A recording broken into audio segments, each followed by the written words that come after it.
Hello there, I'm Laura Kyle. This is Counting the Cost on Al Jazeera, your weekly look at the world of business and economics. This week, Israel's isolation deepens as Turkey halts trade with the nation. What will that cost their economies? And will other countries also punish Israel over its war on Gaza? Israel's ban on Palestinian workers is hurting its industries and has deprived thousands of labourers a lifeline. We'll take a look at how they're coping. And weight loss drugs are flying off pharmacy shelves. What's driving the demand for the new diabetes and obesity medications? And could they reshape the industry? Many nations are accusing Israel's Prime Minister of committing genocide in Gaza, and pressure is growing globally on Benjamin Netanyahu to end the conflict, even from his closest allies. Turkey has become the first country to halt all trade with Israel, worth $7 billion, until a permanent ceasefire is reached and uninterrupted aid is delivered. Ankara's boycott could further harm the Israeli economy that's being battered by the war. Despite its growing international isolation, Netanyahu has rejected a ceasefire deal with Hamas, saying it doesn't meet the nation's demands. Imogen Kimber reports. Relations between Israel and Turkey have long been troubled, with years of severed diplomatic ties. Yet trade was valued at nearly $7 billion last year and has always continued, until now. The trade halt against Israel, including import and export, will continue until a permanent ceasefire in Gaza is secured, as well as unhindered humanitarian aid flows to the region. President Recep Tayyip Erdogan has long been a critic of Israel's treatment of Palestine. Since the war on Gaza was launched on October the 7th, he has been outspoken about what he says are war crimes committed by Israel in Gaza, while Israel has blocked Turkey's aid drops. There's nothing acceptable about the developments between Israel and Palestine. Up to now, Israel has killed between 40 and 45,000 Palestinians without mercy. And as Muslims, it's unthinkable for us to stand by and watch this happen. Whatever steps needed to be taken, we took them. Israel's foreign minister has likened Erdogan to a dictator. Erdogan is breaking agreements by blocking ports for Israeli imports and exports. This is how a dictator behaves, disregarding the interests of the Turkish people and businessmen and ignoring international trade agreements. He added that Israel would focus on local production and imports from other countries, saying we win and they lose. But Israel's economy has lost much since the war began. The war is costing around $250 million a day, with the total so far estimated at around $60 billion. And while spending is soaring, revenue is dropping. Israel is expected to lose about $1.6 billion worth of annual exports to Turkey. While Turkey was Israel's fifth biggest source of imports last year, with products like steel, machinery, fuel and food products worth around $5.4 billion. Importing from countries further away will mean increased transport costs, likely causing prices in Israel's shops to rise. No other country has cut existing trade ties with Israel, despite calls to do so from protesters across Europe and the US, although many have broken off diplomatic relations. But Israel remains steadfast in continuing its war despite growing international pressure, including a genocide case underway in the International Court of Justice and an investigation by the International Criminal Court. And even its largest donor, the US, is condemning its offensive in Rafah. Imogen Kimber, Al Jazeera, for Counting the Cost. Well, let's look at what other countries are doing in response to Israel's war on Gaza. Colombia is the latest Latin American country to break diplomatic relations, calling Israel's actions in Gaza genocidal. Jordan, Bahrain, Turkey, South Africa, Chad and Belgium have also severed diplomatic relations or recalled their ambassadors over the war. France has suggested sanctions to pressure Israel to allow aid into Gaza, and Belgium is pushing for the EU to impose these as a bloc. The US, Canada, France and the UK have all placed sanctions on individual settlers responsible for violence in the occupied West Bank. And the India, Middle East, Europe economic corridor, which is planned to increase trade between Asia, the Middle East and the EU, has come to a halt because of the war on Gaza. Also, We've been seeing protests springing up at universities across the US by students calling for their institutions to divest from organisations linked to Israel. There have been large demonstrations in many capitals calling for a ceasefire and for governments to stop selling weapons to Israel. Well, let's bring in our two experts now to discuss this further. And joining us from Istanbul is Hakan Akbaş. He's the Managing Director of Strategic Advisory Services. And from London, we're joined by Eyal Winter. He's the Silverswag Professor of Economics at the Hebrew University of Jerusalem and a Professor of Economics at Lancaster University in the UK. Thank you very much, both of you, for joining us on Counting the Cost. Eyal, Turkey is one of Israel's main sources for imported goods. What impact has this sudden halt had on the availability of products and prices for the consumer? The impact on prices will be major. But the effect on the Israeli economy will be slim, because what's going to happen is that Israel will either import these products from other places, or that these products will come from Turkey, but will stop somewhere else, let's say in Greece. So it will just raise the transaction cost, the transportation cost. But I want to go back to the where it all started. Israel main import from Turkey is tourism. Turkey enjoys a very high volume of tourists, mainly in the summer. And there were two incidents that caused Israeli to stop going to Turkey. One of them is the October 7, when it was shown on TV, okay? The Hamas leadership, okay, Hania showing his friend. Okay.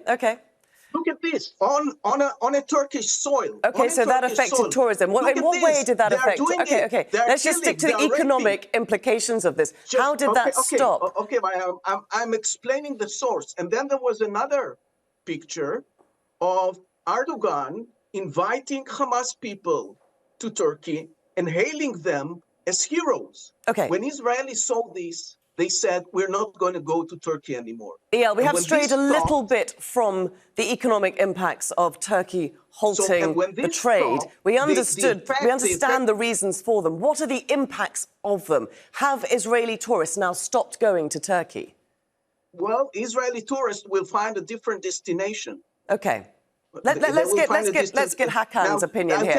Let's just bring in Hakan at this point, Eyal, if you wouldn't mind. We'll bring in Hakan. First of all, let's just address that issue of Israeli tourists.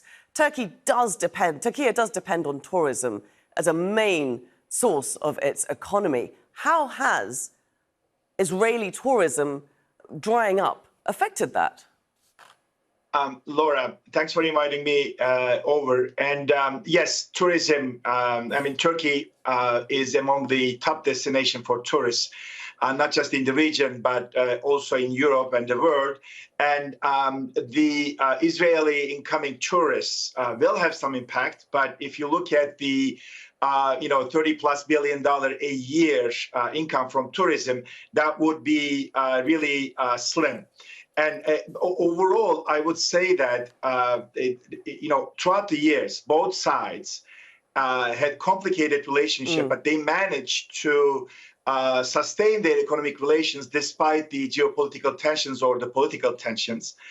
This time, Turkey not only has cut the diplomatic relations, but also the economic ties. And I think this is economic trade sanctions is one of the many tools that you can use when it comes to pressuring a country. Okay. But alone, it's not going to be enough. I want to know, though, how much it's impacted Turkey, because, of course, it's impacting Israel on the availability of goods and prices to the consumer. But Turkey earned $5.4 billion a year in exports to Israel. So this is taking a severe economic hit.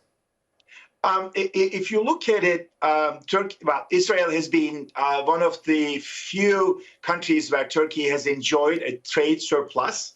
But if you look at Turkey's exports, over $150 billion a year, you're looking at only over $5 billion. And also, I would agree that the traders will find innovative ways to sustain the trade relationship as they have done it in the past. So most likely through third countries, they will, start finding ways. And a part of it is this came as a really shock, really unexpected. And but the traders on both sides will find ways to adapt. Okay, but EL, traders might find ways now to adapt. What about this free trade agreement that has been standing between Turkey and Israel for 30 years? As Hakan said,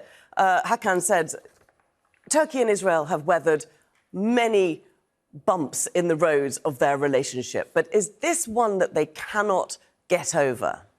I think they will get over this one. I mean, I'm sure it's temporary. I'm sure there are pressure both in Israel and in Turkey by businessmen, by firms to resume the trade. The trade is important for both countries. The relationship has been always very important. Turkey took the role of mediators in the Middle East, which unfortunately has stopped being the case. I mean, Qatar relationship with Hamas is partly for the purpose of trying to mediate and bring this conflict to an end. But there is no attempt of mediation on part of Erdogan. Israel has a very long tradition of very good relationship with Turkey. My book, Feeling Smart, was translated to Turkish and was a big celebration in Bilgi University with the presence of the president of the university. And I've been myself lots of time to Istanbul and other places in Turkey. I think when the peoples are in good relation, and that's indeed the case. People of Israel like the Turkish people, and vice versa. Leadership would not be able to destroy it for a long period. Okay, Hakan, I just want to ask you what impact this is actually going to have, because Erdogan says that they will not start trade again with Israel until there is a permanent ceasefire and unhindered aid into Gaza.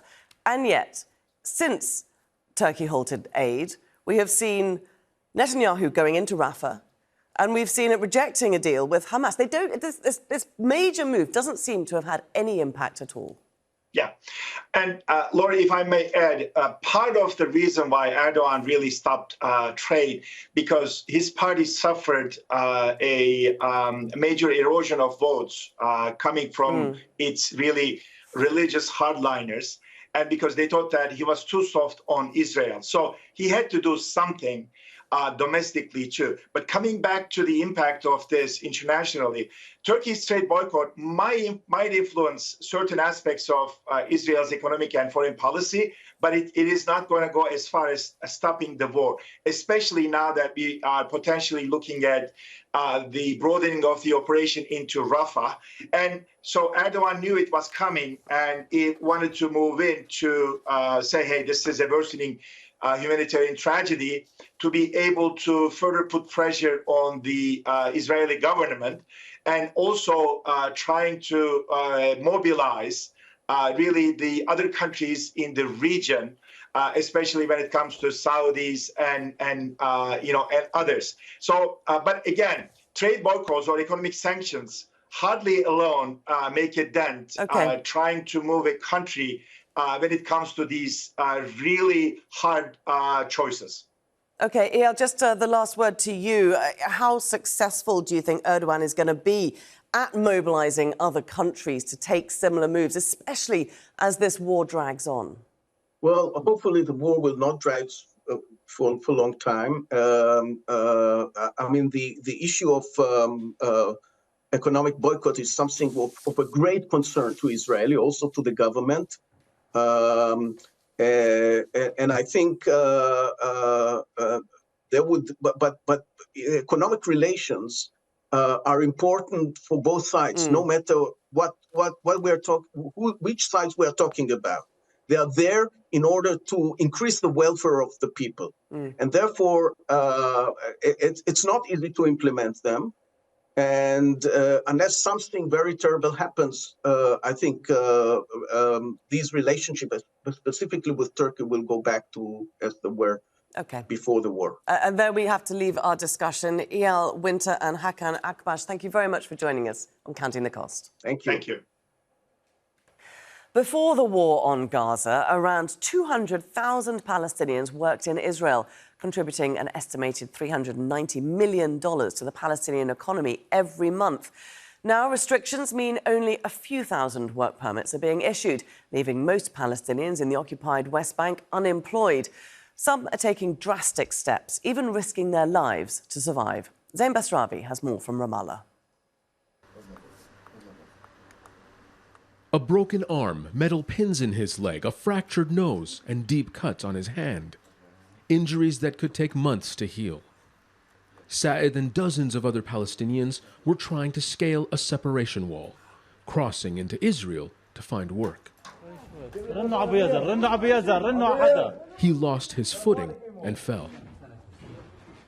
Saed says he's lucky to be alive. When asked why take such a risk, he just looks around the room. Which is better, to work or ask people for charity? What can we do? There is no choice. I was going to work to help my family. Adults can tolerate hunger and anything else, but what about the children? Who will bring diapers and milk for these children? How can they understand there is a war and slaughter? How can they understand that there is no work? In Israel, they can make enough to survive, doing construction work, painting houses, electrical repair, and other manual labor. But since the war on Gaza, Israel has barred entry to most Palestinian workers, leading to an unemployment crisis. Some Palestinians are killed by Israeli bombs and bullets. For others, Saed's father says, long-term unemployment is starting to feel like a slow death. At first, I thought I lost my son. When I saw the videos of him, the blood was covering his face. I thought he was dead. It was a disaster. If I knew he would have jumped over the wall, I would not have let him go at all. It is not uncommon for people to scale these high walls because on the other side is Israeli territory. It is a chance to find some work, to earn some money. But seeking financial salvation, in a sense, by sneaking into Israel, the very country that is oppressing you and your people, is no doubt for those doing it a pride-swallowing endeavor. The Palestinians we've been speaking to say they feel they have no other choice. Some pay with their lives. Earlier this month, Abdul Rahim Amer, a father of 7, died after nearly a month in Israeli custody. Detained in Israel, along with his son, for not having work permits. He felt a pain in his chest. We called the guards. It was medical negligence. I gave him air, I gave him chest compressions, and after 30 minutes the ambulance came. But what happened, happened. If there was more attention and they hurried, maybe it would have been okay. A father trying to feed his family died in his son's arms on the floor of an Israeli prison cell. No work in the occupied West Bank and no help on the horizon means few options. If you don't want us to go to Israel, should we steal? If we had another choice, we would not go to work in Israel. We would not take the risk. We would stay here where it's safe. Saed says when he's better, he'll try once more, even if it means risking his life again, just to give others a fighting chance. Zain Basravi, Al Jazeera, for Counting the Cost, the occupied West Bank, Palestine. Now they've won over celebrities and generated billions of dollars in sales. Drugs such as Ozempic, Wegovy and Mounjaro have upended the weight loss industry in the US. Many researchers say the injections originally made to treat diabetes could help solve the obesity crisis. More than 1 billion people around the world are obese or overweight, but many doctors are warning against the drug's side effects and the prospect of having to be on them long term to keep the weight off. Well, at least 3 million prescriptions for the medications were issued each month in the US in the year up to March. The world's leading diet programs have begun including them in their subscription plans. And Goldman Sachs says the drugs are leading the way in the weight loss drug industry, which is expected to be worth $100 billion a year by 2030. But health and fitness companies are worried the medications could reshape their business models. Let's speak now to Andrew Farlow in Berlin. He's a senior fellow at the University of Oxford and a global health economist. Andrew, great to have you with us. First of all, why are these drugs being used as weight loss drugs so popular? Well, first off, as you identified in your introductory passage, the drugs were not originally developed for weight loss. They were used for diabetes, and one of the side effects of them was found to be that it would reduce your weight. So this phenomenon has really come out in clinical trials 2, 3, 4 years ago, and you might argue that there's been a push, a concerted push by some of the players, in particular some of the companies. So you've got that on the supply side of the products, but on the demand side, we have, as you identified, massive problems. Something like 2/3 of the population of the US, in some category or other, being classified as obese. Initially, these drugs were developed for diabetes. We know that in the world at the moment, roughly 1 in 10 of the population has diabetes. Perhaps half of them are actually know about it, and that number is set to rise. So you've got a mixture of products coming along, plus a definite need for the products. One of the issues that we are going to debate is whether the risk benefit is right at the moment. I was thinking before I came on to the show that it's a bit of a Wild West show out there at the moment with a bit of social engineering and a bit of social phenomena on top of it, and to some degree, maybe some of this has got a little bit out of control. They've certainly taken the market by storm, haven't they? They're being led by 2 main companies. We've got Novo Nordisk and Eli Lilly. They are currently, they've got the duopoly, haven't they, on this market? How's that affecting the pharmaceuticals industry? Well, yes, the 2 companies, the Novo Nordisk, amazingly, it's actually, the share price has gone to the point where it's worth more than the GDP of its home economy, which is Denmark. And Eli Lilly has a share price that puts it ahead of Tesla and ahead of Target, the big stores in the US. And these prices have shot up. I mean, one of the things is that it's difficult to know, in my view, what the long-term situation of this market is as companies enter, as regulatory issues and risks start to appear. I think there's an element of making hay whilst the sun shines. You might as well, get the market saturated and as many sales as you can, as quickly as you can. I look at as an economist, I look at the price of the forward markets, how they're pricing in this, and how other commentators and experts are looking at the value of these companies. I mean, the implication that I think you're partly hitting at is also the impact upon the health industry and also society. If the level of demand for the product is as high as the companies suggest, 800 million customers in the world, and if some of the pricing that's currently being used goes through, you can see situations where the impact on other companies and on health systems and on governments could be extremely high. If you mentioned the US, a huge portion of the medical bill in the US at the moment is prescription drugs, and here's a product that if it's to be taken, it would need to be taken on a long-term, lifelong prescription.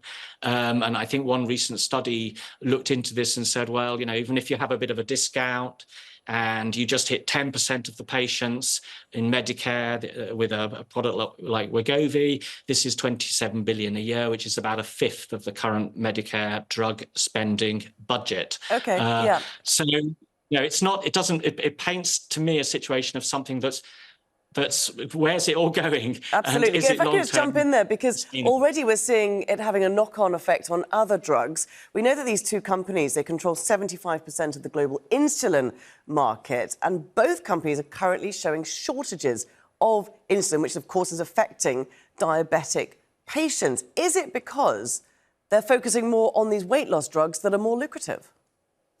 Well, first up, yes. Look at the value of these drugs. But remember that these have only recently, in the last 2 or 3 years, really ramped up in terms of market penetration and marketing around the products.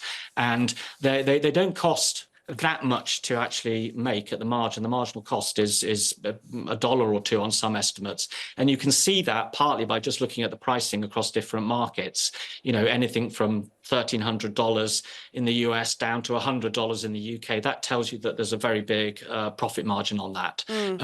So there's a huge emphasis on supplying that market at this particular point in time.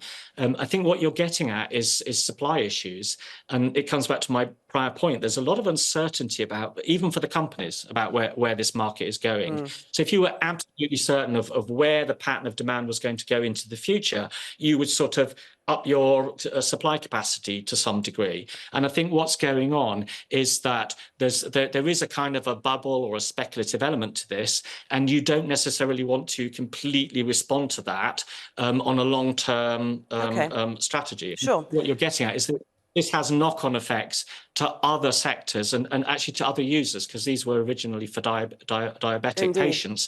And so this, just to jump in there, Andrew, because I'm afraid we have run out of time. This might be a weight loss fad, another one that might not stand the test of time. Andrew Farlow, many thanks indeed for joining us here on Counting the Cost. My pleasure. My pleasure. Thank you. And that is our show for this week. But remember, do get in touch with us on X. Use the hashtag AJCTC when you do. Or drop us an email. countingthecost@aljazeera.net is our address. And there's also more for you online at aljazeera.com/CTC. That'll take you straight to our page, which has individual reports, links, and entire episodes for you to catch up on. That's it for this edition of Counting the Cost. I'm Laura Kyle, and from the whole team, thanks for joining us. The news on Al Jazeera is next.